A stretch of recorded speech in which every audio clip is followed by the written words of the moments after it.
Hello investors, मैं आपका स्वागत करता हूँ आपके अपने YouTube channel the smart investor पर।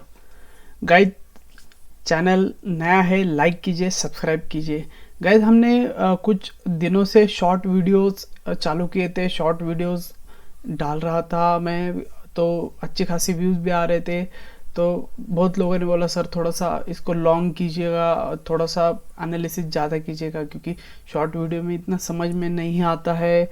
और आता भी है लेकिन थोड़ा सा और उनको डिटेल में चाहिए था। इसलिए मैंने सोचा कि चलो फिर से एक बार थोड़े से लॉन्ग वीडियोस बनना शुरू कर देता हूँ। और शॉर्ट वीडियोस भी आएंगे इसके ऊपर, वो लाइव मार्केट में मैं डाल दूंगा। तो चलिए चलते हैं, बैंक निफ्टी से शुरुआत करते हैं। मंडे के दिन बैंक निफ्टी और निफ्टी क्या हो सकता है, क्या ट्रेड प्लान होना चाहिए। फिलहाल तो ऐसा देखा जा रहा है कि गाइज लगभग एफ वालों ने बहुत बड़ी बिकवाली कर चुके हैं। अगर एफ का अगर डाटा देखते हो तो उस डेटा पॉइंट से अगर मैं बात करूँ तो बड़ी बिकवाली की है उन लोगों ने। तो अगर हम ऑप्शन चेन पे, पहले ऑप्शन चेन पे चलते हैं बैंक निफ्टी के, उसके बाद चार्ट पे चलते हैं। अगर मैं ऑप्शन चेन की बात करूँ, फिलहाल प्राइस चालू है लगभग 32,200 के नज़दीक प्राइस चालू है।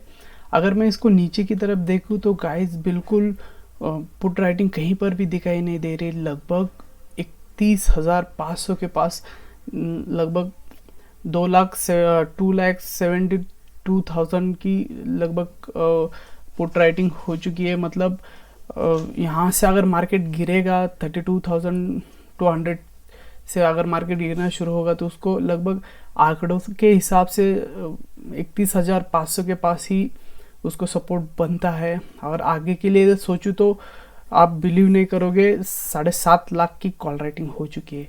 तो मुझे नहीं लगता कि 32,500 के ऊपर मार्केट ऐसे इतने इजी जा सकता है। तो अगर मैं डेटा वाइज बोलूँ तो मार्केट कल के लिए तो थोड़ा बेरिश ही होना है मार्केट को।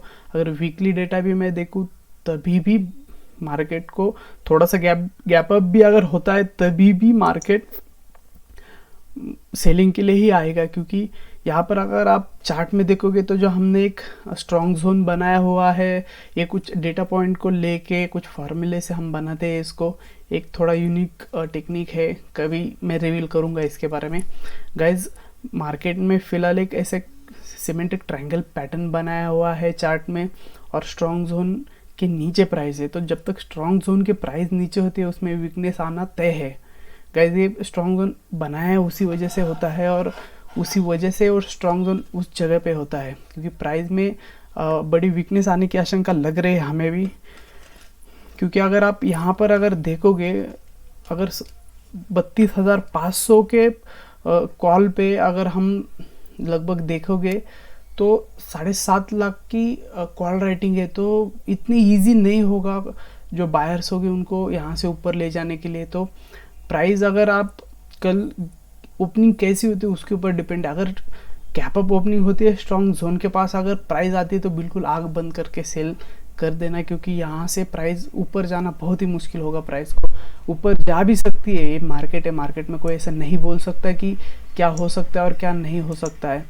तो हम एक अजम्पशन कर सकते हैं, पॉइंट ऑफ डेटा के बेस पे हम एक अजम्पशन कर सकते हैं कि यहाँ से मार्केट ऊपर नहीं जा सकता, क्योंकि वहाँ पे बहुत बड़ा रेजिस्टेंस है।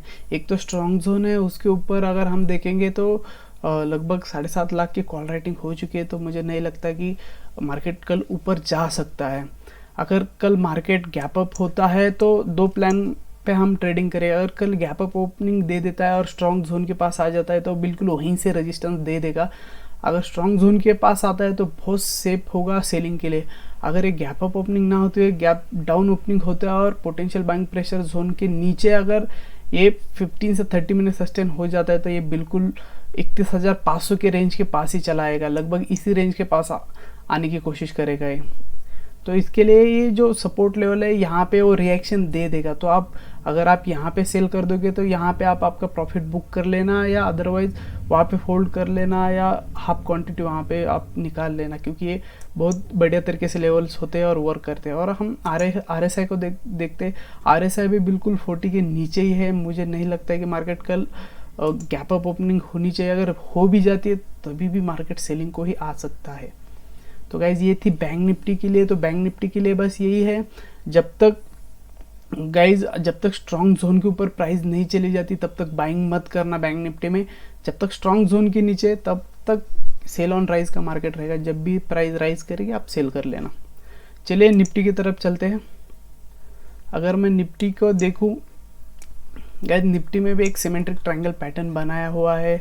अगर मैं निफ्टी की बात करूं तो प्राइस बिल्कुल स्ट्रॉन्ग जोन के ऊपर है। अगर प्राइस कल स्ट्रॉन्ग जोन के नीचे गैप डाउन ओपनिंग दे देती है या यहाँ पे कहीं पे बीच में ओपन होके गैप डाउन स्ट्रॉन्ग जोन के नीचे अगर ये चले आती है तो ये बिल्कुल first potential buying pressure zone के पास ही आएगी।